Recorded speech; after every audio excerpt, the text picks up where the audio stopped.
Legend of the Ebony Tree and the Forest Guardian Princess.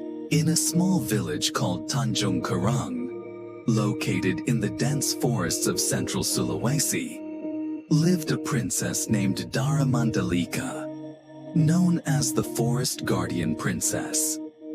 Dara Mandalika was the daughter of the village chief.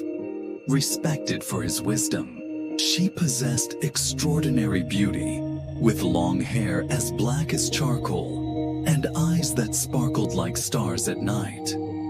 From a young age, she was taught by her mother, who was also a forest guardian, about the importance of maintaining the balance of nature and respecting all living creatures. In the heart of the Tanjung Karang forest, there grew a giant ebony tree that was hundreds of years old. This tree stood tall and sturdy with a jet black trunk and lush green leaves. The local people believed that this tree was the dwelling place of the forest guardian spirit, known as Tiworo. This guardian spirit was believed to have magical powers that could protect the village from all kinds of disasters and bless the residents who took care of and respected it. One day, a group of woodcutters from another village called Bunto arrived. They had heard about the beauty and high value of ebony wood, and with greedy intentions, they planned to cut down the giant ebony tree to sell. This group of woodcutters was led by a man named Puamanda, known for his determination and ambition to acquire wealth. When the group of woodcutters arrived in the forest, they began preparing their tools to cut down the ebony tree. However, before they could start cutting, Dara Mandalika emerged from behind the trees. Gracefully but firmly, she warned the woodcutters not to proceed with their work without the guardian spirit's permission. Dara Mandalika said, "This tree is Tiworo's dwelling place. If you cut it down without permission, you will face the guardian spirit's wrath and bring disaster to your village."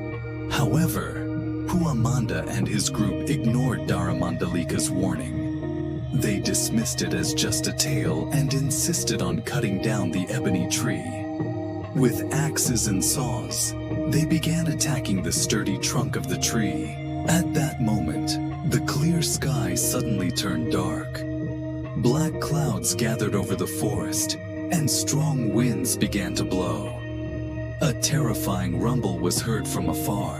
The guardian spirit of the ebony tree, Tiworo, was furious and summoned a great storm to protect the sacred tree. Lightning struck, heavy rain poured down, and a fierce storm swept through the forest.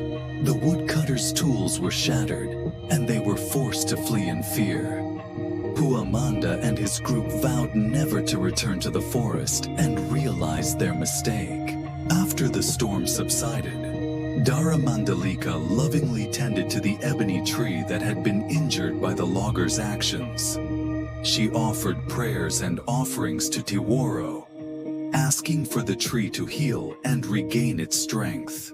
With sacred water she obtained from a holy spring in the forest, Dara Mandalika watered the ebony tree every day. She also encouraged the villagers to join her in caring for and protecting the sacred tree. Over time, the ebony tree healed and grew stronger and more beautiful than ever. Its leaves became thicker and greener, providing cool shade for anyone resting beneath it. The villagers greatly appreciated the ebony tree and made it a symbol of protection and strength. They often held traditional ceremonies under the ebony tree to seek blessings and protection from Tiworo.